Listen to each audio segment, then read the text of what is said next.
Chief Minister, and very good afternoon to all of you here today. I want to start by saying, when you read about Balochistan and Pakistan, and you watch the television, sometimes you don't get the right picture.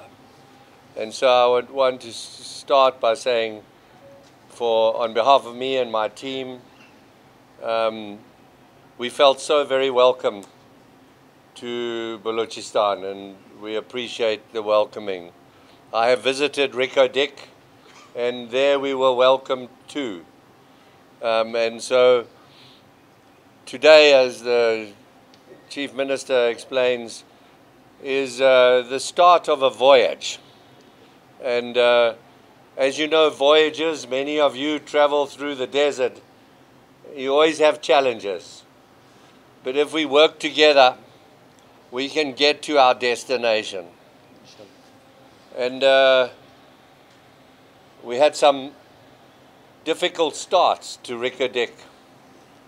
But I think the Reko Diq story is a lesson to everyone.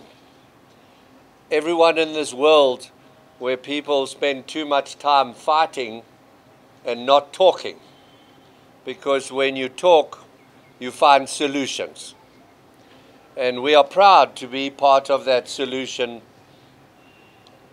that was created through Barrick's commitment to invest in world-class projects, and the Balochistan government and the Pakistan government prepared to engage to find a win-win situation. And many people talk about partnerships, but there's only one partnership really. That's when it's 50-50. And the Reko Diq project today is a much better project for everyone than the project that was discussed back in 2012. And most importantly, when we started the conversation, all of us believed that we needed to find a way to allow Balochistan to be a real partner, not just a benefactor, but a partner in Reko Diq. And so we're very pleased today, as we shared with you in the framework agreement, that Balochistan gets 25% of Reko Diq. Importantly, the other partners and the government of Pakistan pays for Balochistan's investment. So Balochistan gets the benefits immediately, doesn't have to wait. It also gets royalties, and we have discussed ways for Balochistan government to get benefits early, so they don't have to wait until the mine is producing.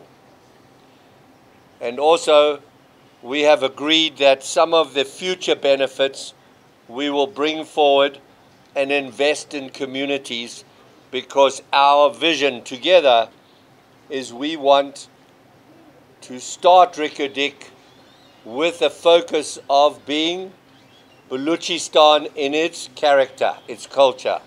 So it's important we start investing in education, vocational training, technical skills, and of course, not only labor, but professional careers, engineers, accountants, human resource practitioners, etc. And so we have a plan, and today is really just to share with you that we've all agreed on our destination. And the objective is we will communicate with you as we go with this voyage. And we see that as journalists and reporters, you are the people who will communicate and also hold us accountable for what we say. Because we're going to tell you what we're going to do, and then we're going to tell you what we've done, and tell you some more. and we will be in regular contact. And that, for me, everyone, is a very important commencement. We have some final documentation, legislation, and approvals from and endorsement from the Supreme Court to complete, but we are in agreement of our overall objective, and we have agreed on all the key principles which we will work together with. And we see this as a real partnership.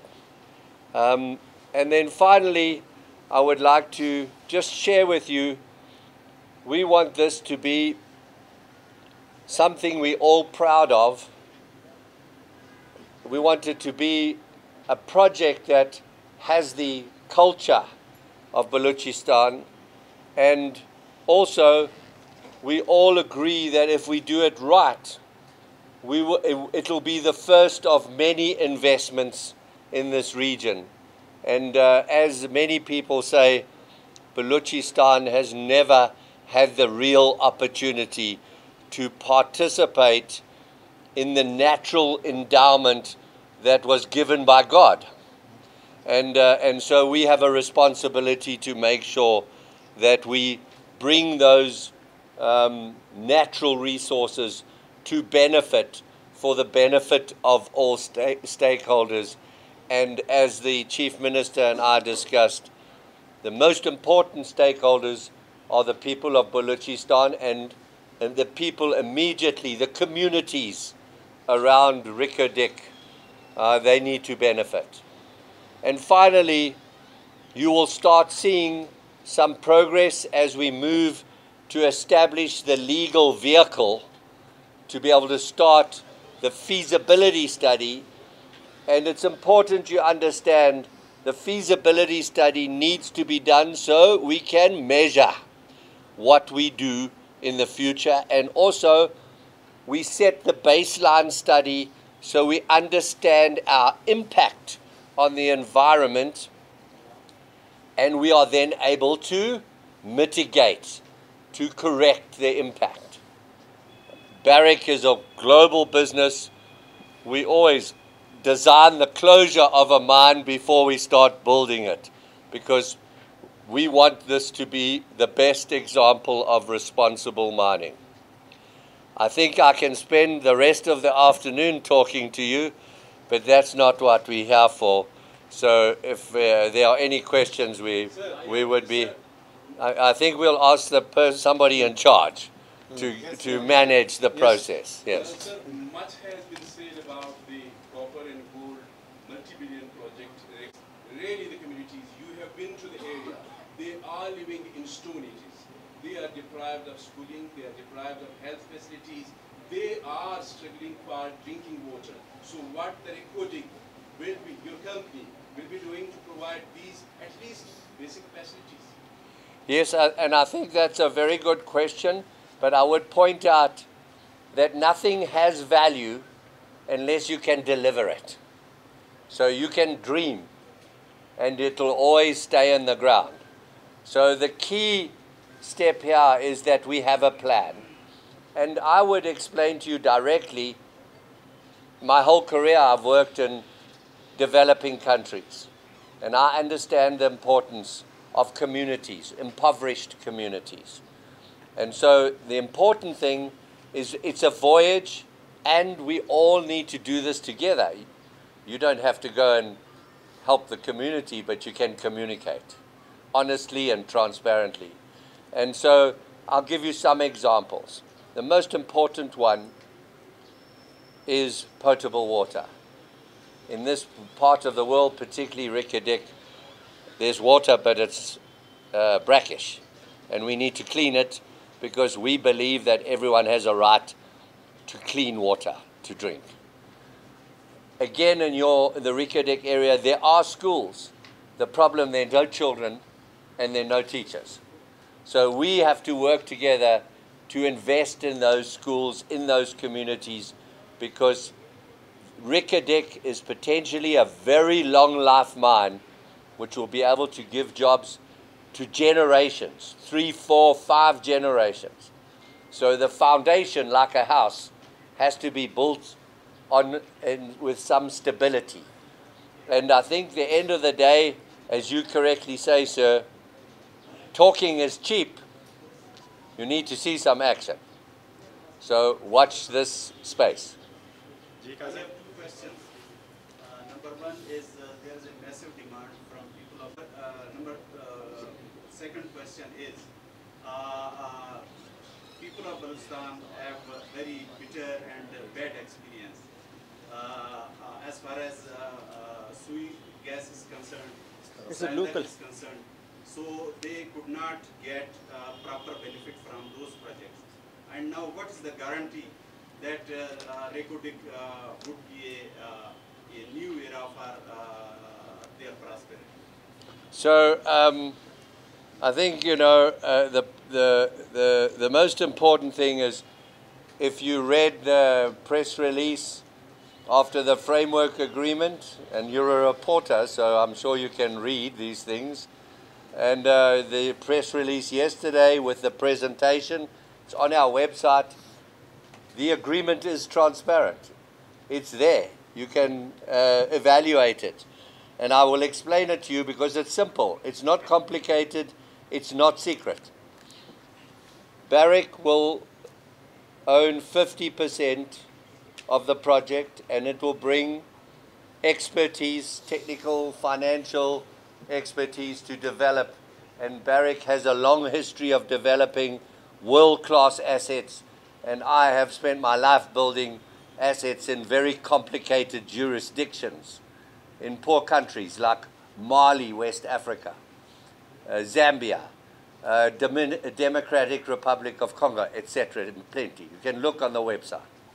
Yes. And I think the critical thing too is, and the Balochistan government will have 25%, and its 25% will be funded, the 10% by the other parties, and the other 15% by the government of Pakistan. And the other 25 will be the state-owned enterprises of Pakistan. So Pakistan will have 50, of which 25 will be Balochistan. Concerned is the Barrick board on this issue, and how does the government of Pakistan or Balochistan want to address these all concerns? You know, the license to operate is your best security, and the community relationship that we build amongst the people of Balochistan. And so there are always detractors. We have spent a lot of time. Barrick is not an army. It doesn't believe in investing in guns. We look to our partners in the Balochistan government and the Pakistan government to supply the security for us to do our job, along with the business people and the workers and managers from this country who are going to be operating on the mine. And I believe if we do it for the right reasons and we deliver results, people will respect this project. They will start getting from Balochistan. Yes, and I think that's where, as the Chief Minister says, this is a real partnership. So the government is part of this mine. It's not a foreign investment. It's a foreign company in partnership with the people of Pakistan and Balochistan. And so absolutely, and we will be able to share it with you as well. And I think the key here too is just to give you some confidence. As you know, there's been lots of dynamics, political and commercial and legal, with Reko Diq. Today we've brought Reko Diq project to share with the people, and it's been started under one government, finished under another government. And we have a unitary vision, all of us, because we all believe this is good for the country. And if it's good for the country, it's good for all investors. Yeah. Thank you very much. Thank you.